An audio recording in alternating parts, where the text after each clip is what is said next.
Indian voter के पास right to elect है, वैसे ही राइट टू रिकॉल भी होना चाहिए। अगर देश का मतदाता अपने नेताओं को हायर कर सकता है तो वो नेताओं को फायर करने की शक्ति भी उसे मिलनी चाहिए। Sir, right to recall is a mechanism that empowers the voters to de-elect a neta representative before the tenure ends if he fails to discharge his or her duty. Sir, हम MP MLA चुनते हैं, उसके बाद अगर वो काम ना करे, अपने वादे भूल जाए, जनता से दूर हो जाए, तो 5 साल तक इंतजार करने के अलावा जनता के पास कोई ताकत नहीं है। कोई इंटरिम प्रोविजन नहीं, कोई अकाउंटेबिलिटी नहीं, कोई परफॉर्मेंस रिव्यू नहीं, कोई करेक्टिव ऑप्शन नहीं।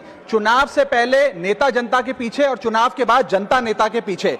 और सर, 5 साल is too long a period in this day and age. अगर एक गलत फैसला गलत नेता को चुनने का लिया तो लाखों लोगों का भविष्य अंधकार में जाता है और पूरा क्षेत्र पीछे जाता है। Sir, we can trust our voters to elect. हमें अपने मतदाता पे विश्वास करना चाहिए कि वो अपनी गलती बदल भी सके राइट टू रिकॉल की ताकत से।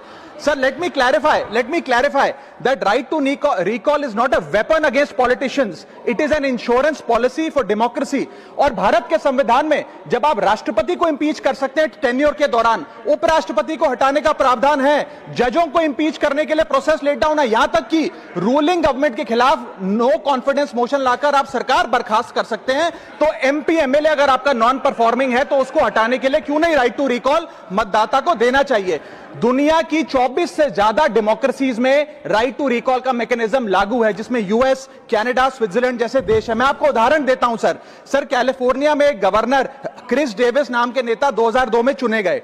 उनके कार्यकाल में मैसिव पावर कट हुए, एनर्जी क्राइसिस हुआ, बजट की मिसमैनेजमेंट और गन शूटिंग की वारदातें हुई। उसके चलते 1.3 मिलियन कंस्टिट्यूएंट्स ने एक पिटीशन साइन करके दी कि इन्हें रिकॉल किया जाए। वहां के चुनाव आयोग ने रिकॉल वोट कराया 7 अक्टूबर 2003 को और 55% मतदाताओं ने वोट किया कि इस नेता को बर्खास्त किया जाए।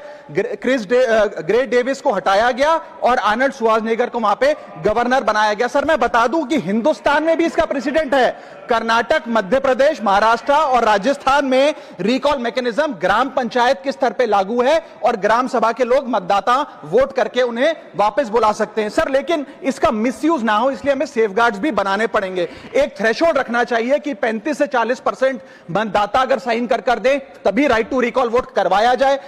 नेता को 18 महीने के लिए परफॉर्मेंस पीरियड देना चाहिए, कूलिंग ऑफ पीरियड, जिसमें उसे ना हटाया जाए। स्पेसिफिक ग्राउंड्स फॉर रिमूवल होने चाहिए ताकि फ्रिवलेस ग्राउंड्स ना हो और रिकॉल कम से कम 50% वोटों के बाद हो। ऐसा होगा तो पार्टियां भी ऐसे लोगों को टिकटें देंगी जो परफॉर्मर्स हो, ना कि नॉन परफॉर्मिंग एसेट, और भारत की डेमोक्रेसी मैच्योर होगी, सिटीजन एम्पावरमेंट बढ़ेगा and recall will give the voter the power to fix that right now, sir.